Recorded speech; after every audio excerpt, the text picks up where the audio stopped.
Hello dear students, welcome to K2 classes. We have started class 8th science chapter number 10 sound. We have discussed a lot in this chapter how the sound works and what are the sounds, okay, and how the musical instruments made up of and how the musical instruments create sounds and how we hear the sounds, okay. We have discussed a lot in this chapter like oscillation, frequency, okay. Now we are discussing about the amplitude, time period and frequency of a vibration, okay. We have learned that the to and fro motion of an object is known as vibration, ठीक है। जब कोई भी क्या क्या है object है वो क्या करता है, टू एंड फ्रो मोशन करता है, यानी कि इस साइड मोशन करता है। This motion is also called oscillatory motion, ठीक है। इस मोशन को क्या कहते हैं, ऑसिलेटरी मोशन कहते हैं। क्यों? क्योंकि एक ही पाथ पे अप डाउन कर रहा है, एक ही रास्ते पे अगर वो बार बार अप डाउन कर रहा है तो उसे क्या कहते हैं, ऑसिलेटरी मोशन कहते हैं, ठीक है। अब देखेंगे, you have already learned in earlier classes about the oscillatory motion and it's time period, ठीक है। आपने अर्लियर क्लासेस में आपने पहले ही पढ़ लिया है कि ऑसिलेटरी मोशन किसे कहते हैं, सिक्स्थ में आपने पढ़ा था ऑसिलेटरी मोशन, ठीक है। द नंबर ऑफ ऑसिलेशंस पर second is called the frequency, यानी कि एक सेकंड में जितने क्या हो रहे हैं, ऑसिलेशन हो रहे हैं, यानी कि एक जो ऑब्जेक्ट है वो टू एंड फ्रो मोशन कर रहा है, ठीक है, और वापस अपनी जगह पे आ रहा है, ठीक है। वन अप, फिर डाउन, फिर मिडिल में, ठीक है। तो इस पोजीशन को क्या बोलते हैं, फ्रीक्वेंसी कहते हैं। यानी कि अप जा रहा है, डाउन जा रहा है, फिर अप आ रहा है, इसको क्या कहते हैं, फ्रीक्वेंसी कहते हैं, ठीक है। फ्रीक्वेंसी, फ्रीक्वेंसी, ठीक है। तो द नंबर ऑफ ऑसिलेशन पर second is called the frequency, यानी कि एक सेकंड में उसने जितने ऑसिलेशन किए उसको फ्रीक्वेंसी कहते हैं, ठीक है। अब एक सेकंड में अगर उसने एक किया, इस तरह का ऑसिलेशन किसे बोल रहे हैं हम, ऑसिलेशन कह रहे हैं एक बार जो वो ऐसा अप डाउन यहाँ पर आ जाता है, ठीक है, एक बार ऑसिलेशन कर देता है, ठीक है। अब एक सेकंड में अगर उसने एक किया तो उसे कहेंगे वन फ्रीक्वेंसी। अगर उसने दो किए यानी कि वन और टू तो उसे कहेंगे टू फ्रीक्वेंसी, और थ्री होंगे तो थ्री कहेंगे, 20 होंगे तो 20 कहेंगे, ठीक है, उसे 20 फ्रीक्वेंसी कहेंगे, जो एक सेकंड में 20 ऑसिलेशन हो जाएंगे, ठीक है। तो frequency is expressed in hertz. अब फ्रीक्वेंसी किस में एक्सप्रेस करते हैं, हर्ट्ज में करते हैं। यानी कि अगर किसी ने किसी ऑब्जेक्ट ने एक सेकंड में वन ऑसिलेशन किया तो उसे हम कहेंगे वन हर्ट्ज फ्रीक्वेंसी हो गई, ठीक है। अगर किसी ऑब्जेक्ट ने एक सेकंड में 20 ऑसिलेशन किए तो हम उसे कहेंगे 20 हर्ट्ज हो गई इसकी फ्रीक्वेंसी, ठीक है। इस तरह से हम समझते हैं। It's symbol is hertz, HZ, okay. A frequency of 1 hertz is 1 oscillation per second. If an object oscillates 20 times in 1 second, what would be its frequency? क्या होगी? अगर कोई ऑब्जेक्ट 20 ऑसिलेशन करता है एक सेकंड टाइम में तो उसकी फ्रीक्वेंसी क्या होगी, 20 हर्ट्ज होगी, ठीक है। यानी कि 20 ऑसिलेशन उसने पर सेकंड कर दिए। इसके बाद you can recognise many familiar seconds without seeing the objects producing them. How is it possible, ठीक है। आप समझ सकते हो many familiar seconds with seeing the object producing them, ठीक है। आपने कई बार देखा है कि आप इसको देखते हो कि कैसे ये ऑब्जेक्ट प्रोड्यूस कर रहे हैं, इस तरह के साउंड्स को क्रिएट कैसे कर रहे हैं, ठीक है। वाइब्रेशन करते हुए भी देखा है, ठीक है। These sounds must be different to enable you to recognise them. Have you ever thought what factors make them different, ठीक है। आपने देखा है कि अलग अलग तरह के ऑब्जेक्ट्स अलग अलग तरह के वाइब्रेशन करते हैं और साउंड क्रिएट करते हैं, लेकिन क्या इनको डिफरेंट बनाता है, ये चीज़ें हमें नहीं पता है। कि हम कैसे बताते हैं कि ये गिटार की साउंड है या फिर ये तबला की साउंड है या फिर हम बोलते हैं कि ये व्हीकल की साउंड है, कैसे बताते हैं हम ये सब डिफरेंट डिफरेंट साउंड्स कैसे बताते हैं हम, इस ये भी एक क्या है एक क्वेश्चन है। तो हम कैसे बताते हैं, बाय द एम्पलीट्यूड, ठीक है। अब एम्पलीट्यूड क्या होता है, amplitude and frequency are two important properties of any sound, ठीक है। ये सबसे ज़्यादा इंपॉर्टेंट जो है साउंड के जो फैक्टर्स हैं या प्रॉपर्टीज़ हैं वो क्या है, एम्पलीट्यूड है और फ्रीक्वेंसी है, ठीक है। इसको भी हम समझेंगे आगे। Can be different differentiate sound on the basis of their amplitude and frequencies. क्या हम एम्पलीट्यूड और फ्रिक्वेंसीज के बेस पे हम साउंड को डिफरेंट डिफरेंट समझ सकते हैं कि इसकी साउंड डिफरेंट है, इसकी साउंड डिफरेंट है, अलग अलग डिफरेंट डिफरेंट ऑब्जेक्ट्स की साउंड डिफरेंट डिफरेंट है। तो हम इसे समझते हैं आगे भी। Loudness and pitch. अब पहले लाउडनेस एंड पिच समझते हैं, ठीक है। एक्टिविटी 10.11 में take a metallic tumbler and a table spoon. ठीक है, आपने एक मेटेलिक टम्बलर लेना है, यानी कि मेटल का बना हुआ एक ग्लास लेना है, और क्या लेना है, एक टेबल स्पून लेना है। Strike the table spoon gently at the brim of the tumbler. आपने क्या करना है, एक हल्का सा उस पे टम्बलर पे उस टेबल स्पून से मारना है, हल्के से, ठीक है। इसके बाद हेयर द साउंड प्रोड्यूस। अब जो साउंड प्रोड्यूस होगी उसको आपको सुनना है।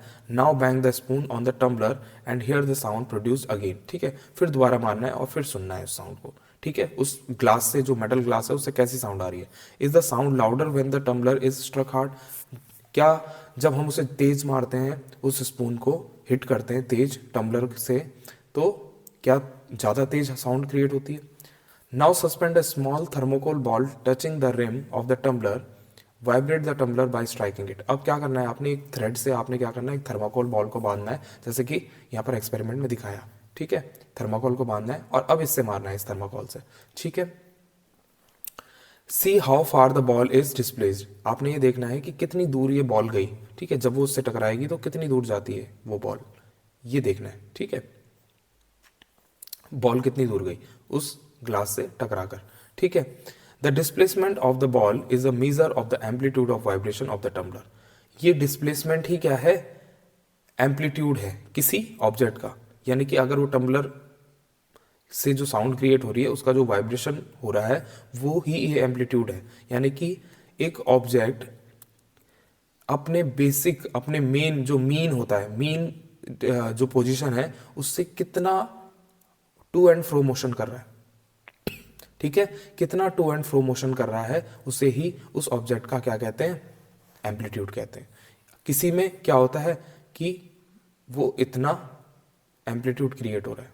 ठीक है, ये डिस्टेंस जो मीन पोजीशन से अपर वाली डिस्टेंस है, ठीक है, और ये जो लोअर वाली डिस्टेंस है, इसे क्या कहते हैं, एम्पलीट्यूड कहते हैं। ठीक है, यहां से यहां तक की डिस्टेंस को भी एम्पलीट्यूड कहते हैं, और यहां से यहां तक की भी डिस्टेंस को क्या बोलते हैं, एम्पलीट्यूड कहते हैं। इसे क्रेस्ट बोलते हैं, इस पोजीशन को यहां पर, और इसे बोलते हैं ट्रॉव। ठीक है, अब ये क्या है, जितना ये बेस, ये इसका मीन है, इस मीन से जितना ऊपर उठेगा जब ये वाइब्रेशन करेगा, उसको मीन से और उस पीक पोजीशन तक की डिस्टेंस को क्या कहते हैं, एम्पलीट्यूड कहते हैं। और ऐसे ही जब वो नीचे जा रहा है, फ्लो मोशन कर रहा है, उसके बीच की भी, वो मीन से लेके उसकी टिप तक की डिस्टेंस को क्या कहते हैं, उसको भी आप क्या कहते हैं, एम्पलीट्यूड कहते हैं। ठीक है, तो इस तरह से आप एम्पलीट्यूड को समझते हैं। Now strike the tumbler gently and then a little harder. ठीक है, अब आप उस टम्बलर को हल्के से और तेज बजाइए। Compare the amplitude of vibration of the tumbler in the two cases, in which cases is amplitude larger. ठीक है, अब आप देखोगे कि किस में एम्पलीट्यूड ज्यादा आ रहा है। जब आप हल्के से मार रहे हो तो एम्पलीट्यूड हल्का आ रहा है, जब आप तेज स्ट्राइक कर रहे हो तो एम्पलीट्यूड ज्यादा आ रहा है। ठीक है, ज्यादा एम्पलीट्यूड आ रहा है।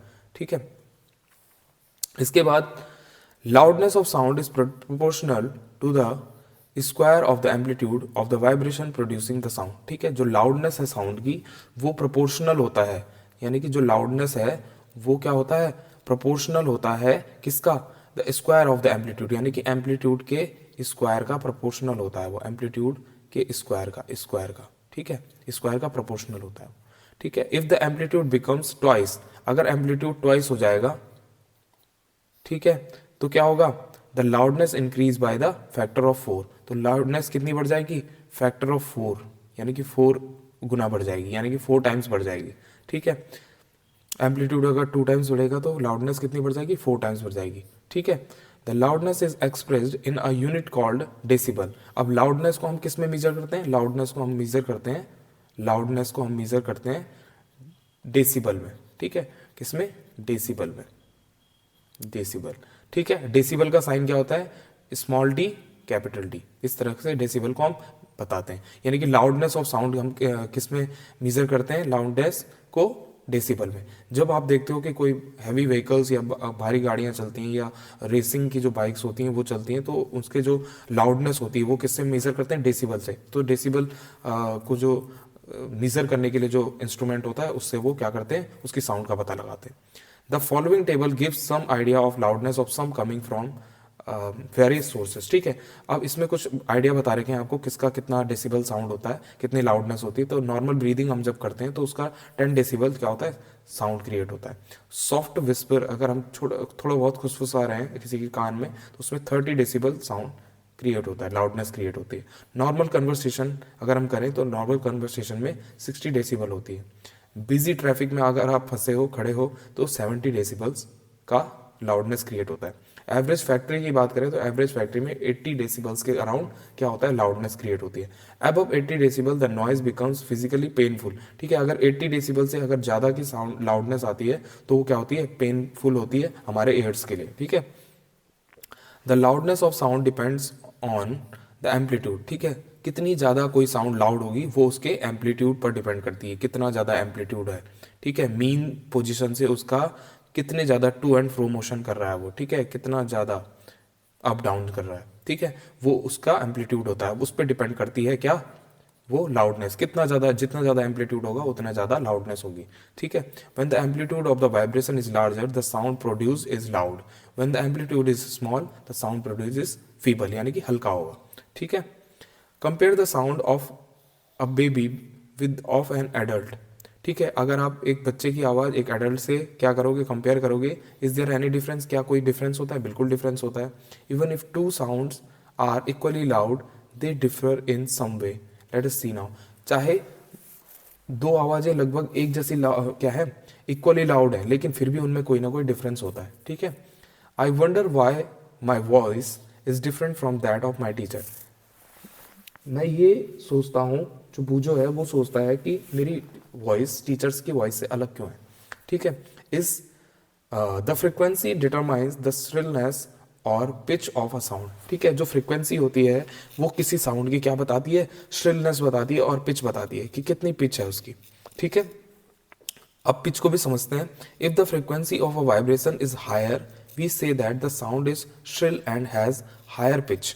ठीक है, अगर फ्रिक्वेंसी ऑफ वाइब्रेशन यानी कि जो वाइब्रेशन की फ्रिक्वेंसी है वो ज़्यादा हो, यानी कि 1 पर सेकेंड में वो वाइब्रेशन ज़्यादा कर रहा हो, ठीक है, तो हम क्या कहेंगे कि साउंड क्या कर रही है, श्रिल कर रही है, यानी कि जो वाइब्रेशन हो रहा है फास्ट फास्ट हो रहा है। आप यूट्यूब जब खोलते हो तो यूट्यूब में आप क्या करते हो, फास्ट का ऑप्शन भी होता है ना उसमें, कि उसको हम क्या कर देते हैं, फास्ट कर देते हैं, तब वो तेज़ बोलने लगता है। ठीक है, पहले वो क्या है, उसका वाइब्रेशन कम हो रहा है, ज़्यादा हो रहा है, ठीक है, नॉर्मल है। लेकिन जैसे ही आप उसको फास्ट कर देते हो 1.5 में या 2.0 में उसको तेज़ कर देते हो तो क्या हो जाता है, बहुत फास्ट फास्ट बोलने लग जाता है। ठीक है, तो वो भी क्या है, वो वाइब्रेशंस को हमने क्या कर दिया, फ्रिक्वेंसी ऑफ वाइब्रेशंस को बढ़ा दिया है। ठीक है, इसकी वजह से साउंड क्या हो जाती है, आपको अपनी साउंड, अगर आपने अपनी आवाज़ रिकॉर्ड की और उसको आप फास्टर कर दो तो आपको अपनी आवाज़ समझ में नहीं आएगी, साउंड समझ में नहीं आएगी। तो ये क्या है कि कितना फास्ट मूवमेंट हो रहा है, वाइब्रेशंस कितने ज़्यादा हो रहे हैं एक पार्टिकुलर टाइम में, तो उससे उस पर डिपेंड करता है कि सब डिफरेंट डिफरेंट साउंड्स होती हैं। ठीक है, कितने ज़्यादा वाइब्रेशंस हो रहे हैं, एक टाइम में कोई कम वाइब्रेशंस क्रिएट कर रहा है, कोई ज़्यादा वाइब्रेशंस क्रिएट कर रहा है। If the frequency of a vibration is lower, अगर फ्रिक्वेंसी, जो वाइब्रेशन की जो फ्रिक्वेंसी है वो कम हो, we say that the sound has a lower pitch. ठीक है, अगर कम वाइब्रेशन हो, यानी कि अगर 20 क्या हो वाइब्रेशन, 20 फ्रिक्वेंसी क्या हो, 1 पर सेकेंड में 20 बार वाइब्रेशंस हो रहे हो और एक जगह पे 40 टाइम्स वाइब्रेशन हो रहे हो 1 सेकेंड में, तो किस में पिच ज़्यादा है, पिच ज़्यादा है 40 वाइब्रेशंस पर सेकेंड वाले में। ठीक है, 20 वाइब्रेशन पर सेकेंड वाले में लोअर पिच है, यानी कि जितने ज़्यादा वाइब्रेशन 1 सेकेंड में होते हैं हम उसे कहते हैं कि उतनी ज़्यादा पिच है उसकी हाई। ठीक है, और जितने कम वाइब्रेशन किसी ऑब्जेक्ट में होते हैं पर सेकेंड उसे हम कहते हैं उसकी लो पिच है। समझ में आया? ठीक है, for example a drum vibrates with a low frequency therefore it produces a low pitch sound.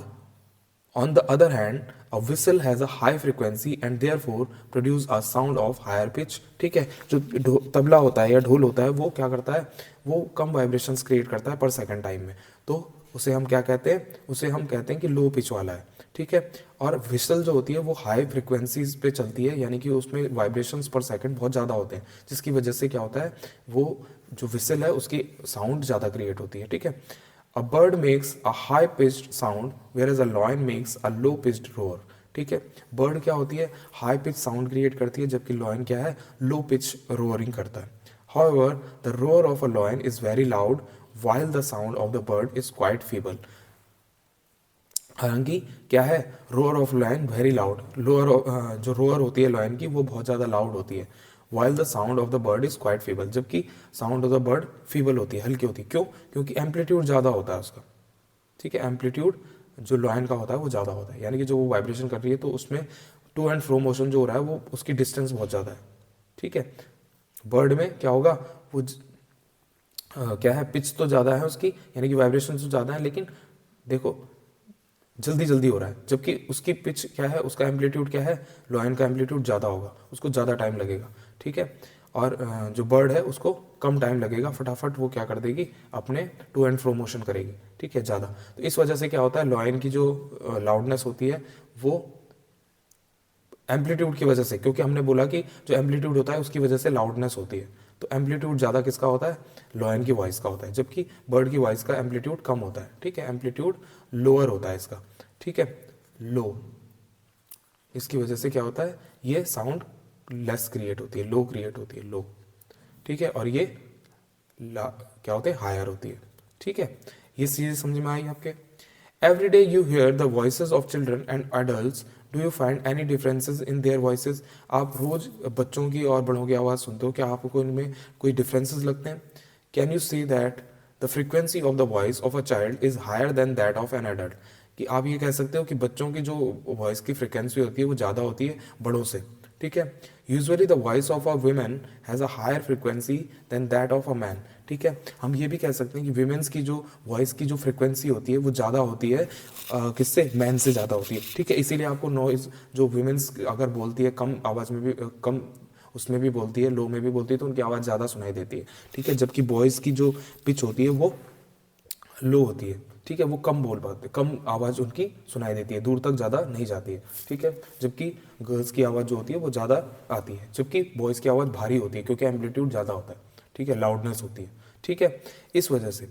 तो इतना हमने किया इस वीडियो में।